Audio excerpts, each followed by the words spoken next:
नमस्कार, मैं हूं नदिता। ब्रेक के बाद एक बार फिर से स्वागत है आपका हमारे इनसाइड झारखंड न्यूज के बुलेटिन में। तो चलिए खबरों की शुरुआत करते हैं राजधानी रांची से। झारखंड एकेडमिक काउंसिल जैक ने मैट्रिक परीक्षा 2025 का रिजल्ट जारी कर दिया है। शिक्षा मंत्री रामदास सोरेन ने जैक सभागार में रिजल्ट जारी किया। इस साल परीक्षा में 91.7% छात्र सफल हुए हैं। वहीं एक बार फिर मैट्रिक रिजल्ट में लड़कियों ने बाजी मारी। इंदिरा गांधी बालिका आवासीय विद्यालय हजारीबाग की छात्रा गीतांजलि ने 98.6% लाकर झारखंड टॉपर बनी। शिक्षा मंत्री ने छात्र छात्राओं को उज्जवल भविष्य की शुभकामनाएं दी। वहीं छात्र जैक बोर्ड की आधिकारिक वेबसाइट jack.jharkhand.government.in पर या डिजी लॉकर पर अपना रिजल्ट देख सकते हैं। बता दें कि इस बार 4.33 लाख छात्र परीक्षा में शामिल हुए थे। विशिष्ट तिथि एवं सम्मानित अतिथि विशिष्ट तिथि एवं सम्मानित अतिथि। वहीं राजधानी रांची में भाजपा के प्रदेश अध्यक्ष बाबूलाल मरांडी ने भाजपा प्रदेश कार्यालय में प्रेस वार्ता को संबोधित किया। वहीं प्रेस वार्ता को संबोधित करते हुए बाबूलाल मरांडी ने कहा कि प्रधानमंत्री नरेंद्र मोदी ने महत्वाकांक्षी आयुष्मान योजना के तहत हर गरीब को 5 लाख तक मुफ्त सुविधा उपलब्ध कराने के लिए स्वास्थ्य बीमा योजना की शुरुआत की थी। उसमें 60% केंद्र सरकार और 40% राज्य सरकार देती है। वहीं प्रधानमंत्री स्वास्थ्य बीमा योजना का लाभ उठाते हुए राज्य सरकार इसे मुख्यमंत्री स्वास्थ्य बीमा योजना कर दिए है। इसकी भयावह स्थिति यह है कि यह सिर्फ योजना मात्र रह गई है। इस योजना के तहत भारत सरकार के गाइडलाइन के अनुसार जो 10 बेड का भी अस्पताल है उन्हें भी सूचीबद्ध किया जा सकता है। अर्थात ग्रामीण क्षेत्रों में भी वहां के ग्रामीणों को इलाज की सुविधा हो रही थी, लेकिन झारखंड सरकार ने इसकी कटौती करने का प्रयास किया। झारखंड में जो पहले और 212 हॉस्पिटल है जिनको पिछले 10 महीनों से पैसे नहीं मिल रहा है। कुछ उसका टेक्निकल प्रॉब्लम आया था, लेकिन वो भी शायद ठीक हुआ, लेकिन आज तक नहीं मिला। तो अगर इतनी बड़ी तादाद में अस्पतालों को पैसा नहीं मिलेगा तो फिर गरीबों को ये सुविधा प्राप्त नहीं हो पाएगी। और गरीब ही नहीं बल्कि गरीब के साथ साथ जो हमने कहा कि पेंशन भोगी, वकील है, पत्रकार है, कर्मचारी है, यानी किसी को कोई लाभ नहीं मिल पाएगा। इसलिए एक तो हम सरकार से ये मांग करेंगे, भाई केंद्र सरकार का जो गाइडलाइन है, एक तो 10 हॉस्पिटल तक को सूचीबद्ध करना, ताकि ग्रामीण अंचलों में भी गांव के गरीबों को स्वास्थ्य सुविधा मिल सके। और उसमें जो कठिनाई आती है, एक तो जिला स्तर पर शिकायत निवारण समिति होती है जिसका प्रावधान होता है कि प्रत्येक महीना में मीटिंग होना, बैठकें होना, लेकिन वो होता नहीं है। अधिकांश जिलों में यही देखा गया है, जानकारी हमने प्राप्त करने की कोशिश की, वो होता नहीं है। फिर राज्य स्तर में भी जो शिकायत निवारण समिति है, प्राधिकरण है, उसकी भी वही हाल है। और जिस कारण से गरीबों को ये लाभ ठीक प्रकार से वो नहीं मिल पा रहा है। वहीं झारखंड मुक्ति मोर्चा झामुमो की ओर से राज्य भर में सरना कोड लागू करने की मांग को लेकर धरना प्रदर्शन किया गया। इसी कड़ी में मंगलवार को सरायकेला जिला मुख्यालय पर झामुमो जिला कमेटी द्वारा धरना प्रदर्शन किया गया। वहीं धरना के बाद जिला अध्यक्ष डॉक्टर शुभेंदु महतो के नेतृत्व में राष्ट्रपति को संबोधित एक ज्ञापन उपायुक्त सरायकेला खरसुआ के माध्यम से सौंपा गया। वहीं ज्ञापन में मांग की गई कि जब तक सरना धर्म कोड या आदिवासी धर्म कोड को आधिकारिक मान्यता नहीं दी जाती, तब तक जनगणना की प्रक्रिया को स्थगित किया जाए। वहीं इस मौके पर खरसुआ विधायक दशरथ गागराई ने कहा कि झारखंड विधानसभा ने 11 नवंबर 2020 को एक विशेष सत्र में सर्वसम्मति से सरना धर्म कोड विधेयक पारित किया था और उसे केंद्र सरकार के पास अनुमोदन के लिए भेजा गया था, परंतु 5 वर्षों के बाद भी केंद्र सरकार ने इस पर कोई निर्णय नहीं लिया। विज्ञापन के माध्यम से यह भी कहा गया कि सरना धर्म के अनुयायी प्रकृति पूजक होते हैं और वे स्वयं को हिंदू धर्म का हिस्सा नहीं मानते। अगर जनगणना में उनकी धार्मिक पहचान को स्वीकार नहीं किया गया तो यह आदिवासी अस्मिता और अस्तित्व पर सीधा हमला होगा। इन्होंने यह आरोप भी लगाया कि भाजपा नेतृत्व वाले केंद्र सरकार की मानसिकता आदिवासी हितों के विरोध में है और जातीय जनगणना के पीछे की मंशा तब तक अधूरी है। वहीं धरना में शामिल ईचागढ़ विधायक सबिता महतो और सरायकेला विधानसभा से झामुमो प्रत्याशी गणेश महाली ने भी कहा कि आदिवासी समुदाय की पहचान की रक्षा के लिए इस मुद्दे पर त्वरित संज्ञान लिया जाए और सरना धर्म कोड के विधेयक को केंद्र से मंजूरी मिलने तक जनगणना की प्रक्रिया स्थगित की जाए।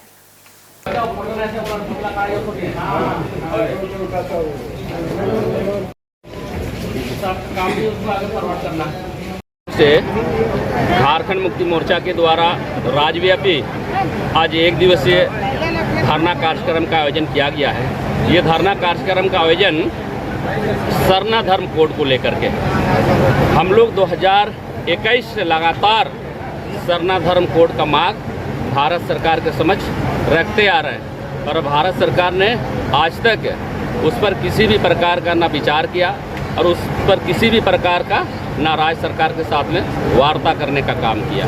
जो ये पूरे देश में अभी जातीय जनगणना का जो अभी बात आ रही है, क्योंकि जातीय जनगणना हम लोग तब यहाँ होने देंगे जो हमारे वर्षों पुरानी मांग सरना धर्म कोड की है। सरना धर्म कोड को पहले झारखंड में लागू करें, उसके बाद हम लोग जातीय जनगणना पर समर्थन करने का बात करेंगे। ये राज्यव्यापी धरना झारखंड मुक्ति मोर्चा सत्ता पर इस राज्य के 24 जिला मुख्यालय में आज एक दिवसीय धरना प्रदर्शन के माध्यम से जो आदिवासी सरना धर्म कोड को लागू करने का मांग विगत कई वर्षों से केंद्र सरकार को अब भेजा गया है और उस मांग को लंबित रखते हुए केंद्र सरकार ने जातीयता जनगणना का घोषणा कर दिया है। इसलिए झारखंड मुक्ति मोर्चा और यहाँ सत्ता पक्ष इसके जातीयता जनगणना का विरोध इसलिए कर रहे हैं कि जब तक हमारा आदिवासी सरना कोड जब तक लागू नहीं करता इस राज्य में, तब तक यहाँ जातीयता जनगणना का विरोध झारखंड मुक्ति मोर्चा परिवार यहाँ सड़क से लेकर साधन तक करेगा। वहीं झारखंड मुक्ति मोर्चा ने अपने सैकड़ों कार्यकर्ताओं के साथ रांची डीसी कार्यालय के समक्ष प्रदर्शन किया। मौके पर जेएमएम नेताओं ने केंद्र सरकार को आदिवासी विरोधी सरकार बताया। साथ ही उन्होंने कहा कि भारतीय जनता पार्टी आदिवासियों की अस्मिता से खिलवाड़ करेगी तो कतई भी हम लोग बर्दाश्त नहीं करेंगे। 4 जून से पहले सरकार का कोई निर्णय नहीं आता है तो अनवरत आंदोलन करेंगे और जो केंद्र सरकार के द्वारा जातिगत जनगणना करने का निर्णय लिया गया है उस पर इस राज्य में जब तक आदिवासियों का सरना धर्म कोड लागू नहीं होगा तब तक इस राज्य में जनगणना नहीं होगा। नहीं, संदेश तो बिल्कुल स्पष्ट है कि इस राज्य में जब तक सरना धर्म कोड आदिवासी धर्म कोड लागू नहीं होगा तब तक ये हमारा कार्यक्रम चरणबद्ध तरीके से चलेगा और कार्यक्रम का क्या स्वरूप होगा, क्या रूपरेखा होगा, ये आपको 4 तारीख को देखने को इसी जगह पर मिल जाएगा। और पूरे राज्य में आज हमारा कार्यक्रम चल रहा है। आज हम अपनी बात को उपायुक्त के महोदय के माध्यम से राष्ट्रपति महोदय के पास भेजना चाह रहे हैं कि उनको ये संदेश मिले कि झारखंड में झारखंड मुक्ति मोर्चा और जो समाज के लोग हैं, तमाम जो संगठन के लोग हैं, उन्होंने कमर कस लिया है कि इस राज्य में जब तक सरना धर्म कोड आदिवासी धर्म कोड लागू नहीं होगा तब तक इस राज्य के लोग चैन से नहीं बैठने वाले हैं। और आखिर क्या कारण है कि 11 नवंबर 2020 को झारखंड विधानसभा से विधेयक पारित होकर के जाता है और 5 साल पूरा हो जाएंगे कुछ महीनों में, लेकिन उसके बावजूद भी केंद्र सरकार के तरफ से किसी भी तरह का पहल नहीं करना, ये कहीं से उचित नहीं लगता है और ये काफी दुर्भाग्यपूर्ण है।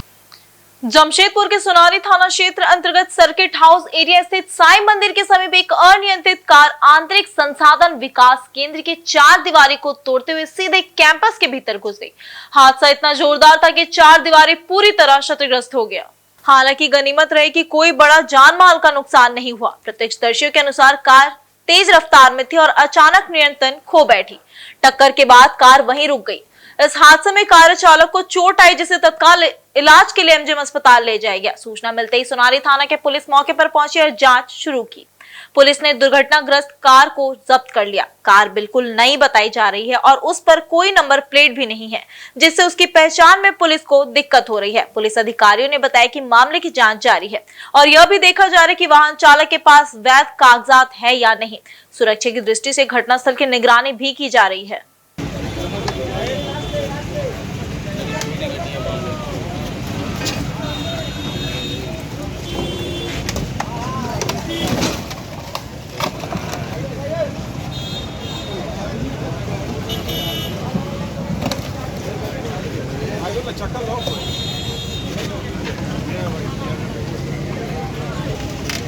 एक्सीडेंट किया है, वही जानकारी मिला। हम लोग जस्ट आए हैं, तो देखे कि 2-3 ठो जख्मी था, उसको MGM हॉस्पिटल भेज दिया।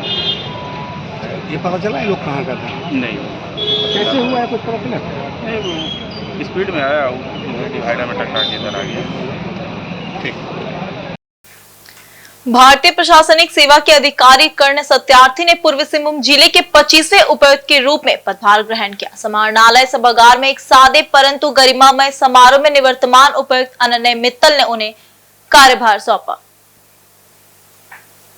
वहीं समारोह में जिले के वरिष्ठ अधिकारी, कर्मचारी, जनप्रतिनिधि और मीडिया प्रतिनिधि मौजूद रहे। कार्यभार ग्रहण करने के बाद कर्ण सत्यार्थी ने कहा कि पूर्वी सिंहभूम जैसे महत्वपूर्ण जिले की जिम्मेदारी संभालना उनके लिए गौरव की बात है। वहीं उन्होंने कहा कि वे जन सुनवाई को प्राथमिकता देंगे और ये सुनिश्चित करेंगे कि सरकारी योजनाओं का लाभ अंतिम व्यक्ति तक पहुंचे। उन्होंने विकास कार्यों में गति लाने और शासन की पारदर्शिता बनाए रखने की बातें कही।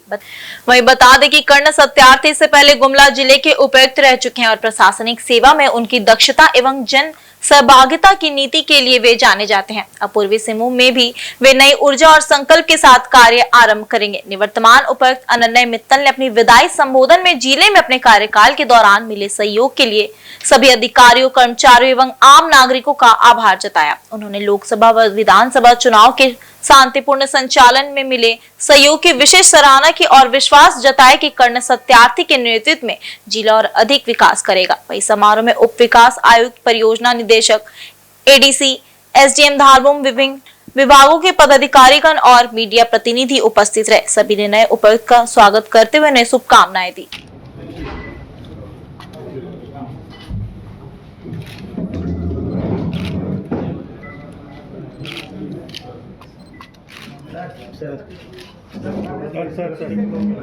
थोड़ा सा इधर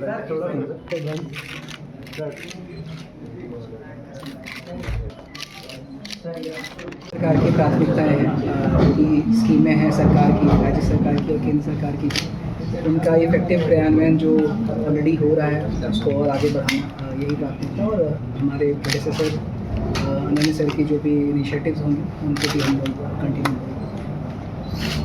अपने बारे में सर कुछ बताइए ना, क्या जानना चाहते हैं वो पूछ लीजिए। कर्ण सत्यार्थी है, मूलतः मैं धनबाद से बिलोंग करता हूँ और मेरी स्कूलिंग धनबाद से हुई। उसके पश्चात मैंने इंजीनियरिंग की पढ़ाई IIT खड़गपुर से की है। इसके पहले मैं गुमला में उपायुक्त के रूप में पदस्थापित था। परिवार में और कोई है प्रशासनिक सेवा, पुलिस सेवा में? परिवार में इन द सेंस कि इमीडिएट परिवार में तो नहीं है। आपके पिताजी BIT सिंदरी में थे? जी।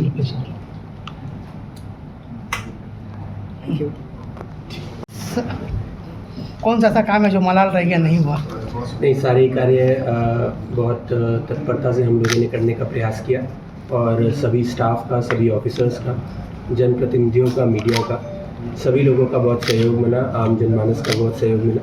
बहुत शांतिपूर्ण तरीके से हम लोगों ने चुनाव करवाए, इसकी मुझे बेहद खुशी है।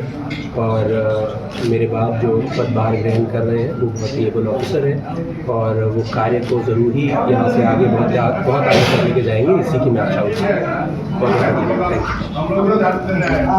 वहीं झारखंड मुक्ति मोर्चा द्वारा मंगलवार को जिला मुख्यालय के समक्ष शरणा धर्म कोड की मान्यता की मांग को लेकर विशाल धरना प्रदर्शन का आयोजन किया गया। इस मौके पर पार्टी के केंद्रीय निर्देश के तहत सैकड़ों की संख्या में कार्यकर्ता और नेता जिले के विभिन्न प्रखंडों से पहुंचे और एकजुट होकर सरकार की नीतियों का विरोध किया।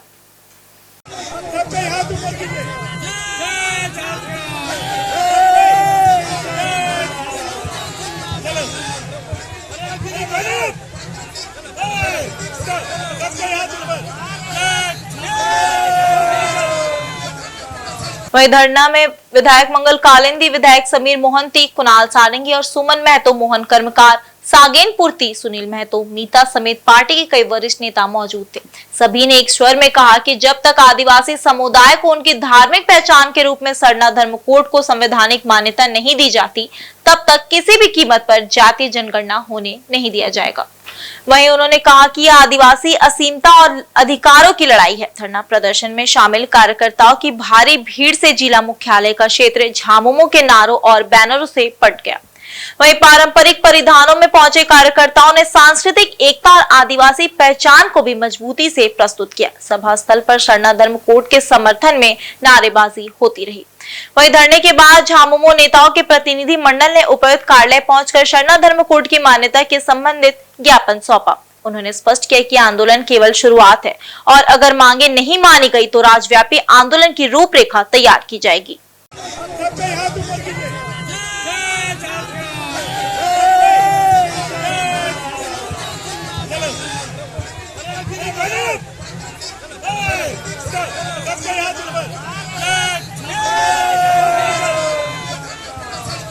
झारखंड आंदोलन का ही एक बड़ा हिस्सा है। निश्चित रूप से ये आंदोलन आज का नहीं है, सदियों पुराना ये आंदोलन है। और जो समाज के लोग, जो धर्म के लोग, ये देश का एक एक जन को परिचय, पहचान देने का, अस्तित्व बचाने का काम किया, अपना प्राणों का बलिदान देके, बिरसा मुंडा, सिद्धू कान्हू, तिलका मांझी, चांद भैरव, ये लोग प्राणों का बलिदान देके पूरा देश का अस्तित्व बचाने का काम किया है। और आज उसी समाज के लोगों का परिचय नहीं है, पहचान नहीं है, अस्तित्व नहीं है। अगर हम हिंदू है तो कोई मुसलमान है, कोई सिख है, कोई ईसाई है, और प्रकृति का पूजा करने वाले ये समाज के लोगों का आज तक कोई पहचान और परिचय नहीं बना है। इसीलिए निश्चित रूप से हम जातीय जनगणना का कभी भी खिलाफ नहीं है, विरोध में नहीं, ये होना चाहिए देश के लिए। लेकिन मेरा मांग ये है कि पहले 1 होता है, उसके बाद 2, उसके बाद 3, उसके बाद 4। और अगर आज सरना धर्म को लागू हो जाएगा तो ये सिर्फ झारखंड का नहीं बल्कि पूरे देश का आदिवासी को एक नया पहचान, एक नया अस्तित्व मिलेगा और उसके बाद ही जातीय जनगणना शुरू हो। ये आंदोलन का एक कड़ी का पहला रूप है। इसके बाद एक व्यापक बड़ा आंदोलन भी हम लोग करेंगे। लेकिन अगर आजादी के आंदोलन के बाद अगर झारखंड अलग राज्य लड़ाई करके ले सकते हैं तो सरना धर्म कोड भी हम लोग लेके। वहीं भारतीय प्रशासनिक सेवा के अधिकारी नीतीश कुमार सिंह ने मंगलवार को सरायकेला खरसुआ जिले के उपायुक्त सह जिला दंडाधिकारी के रूप में कार्यभार ग्रहण कर लिया। वहीं उन्होंने निवर्तमान उपायुक्त रविशंकर शुक्ला से पदभार लिया। पदभार ग्रहण करने के बाद मीडिया से बात करते हुए नीतीश कुमार सिंह ने कहा कि राज्य सरकार की सभी महत्वाकांक्षी योजनाओं को धरातल पर मजबूती से उतारना उनकी प्राथमिकता होगी। वहीं उन्होंने जिले के वर्तमान योजनाओं को और अधिक प्रभावशाली ढंग से आगे बढ़ाने की प्रतिबद्धता जताई। वहीं उन्होंने कहा कि यह जिला आदिवासी बहुल है, यहाँ कई कंपनियां कार्यरत है, लेकिन इसके साथ साथ शिक्षा और स्वास्थ्य का मुद्दा भी उतना ही अहम है। रोजगार सृजन और लोगों की आय बढ़ाना मेरी प्राथमिकता रहेगी। उन्होंने कृषि क्षेत्र के महत्व को रेखांकित करते हुए कहा कि जिले में कृषि को बढ़ावा देकर आत्मनिर्भरता की दिशा में ठोस कदम उठाए जाएंगे। गौरतलब है कि नीतीश कुमार सिंह इससे पूर्वी राज्य के विभिन्न जिलों में प्रशासनिक अनुभव प्राप्त कर चुके हैं और उनकी छवि एक जमीनी और जन संवेदनशील अधिकारी के रूप में रही है। जिले वासियों को अब उनसे विकास और जनहित की योजनाओं में नई ऊर्जा की उम्मीद है।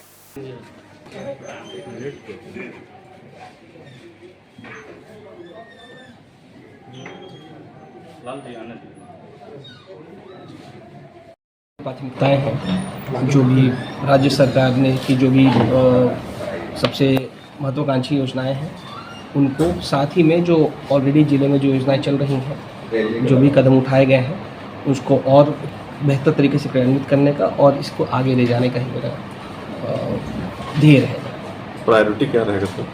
प्रायोरिटी चूँकि हमारा ये जो प्रेडोमिनेंटली जो डिस्ट्रिक्ट है ये ट्राइबल डिस्ट्रिक्ट भी है, इंडस्ट्रीज़ भी हैं यहाँ पे, और ये यहाँ पे हर टाइप के इश्यूज़ हैं। तो मेरे ख्याल से यहाँ पे हम लोग शिक्षा और स्वास्थ्य तो सबसे महत्वपूर्ण है ही, साथ में किस तरीके से लोगों का रोजगार सृजन और लोगों की परचेजिंग पावर पैरिटी कैसे बढ़ाई जाए, लोगों का आय कैसे बढ़ाई जाए, इस पर फोकस करेंगे। और मेरे ख्याल से एग्रीकल्चर इसमें एक महत्वपूर्ण योगदान कर सकता है, क्योंकि पूरे झारखंड में हॉर्टिकल्चर एक्टिविटीज़ का और एग्रीकल्चर एक्टिविटीज़ का काफ़ी स्कोप है। इसमें ध्येय रहेगा कि इसमें हम लोग कुछ बेहतर करें।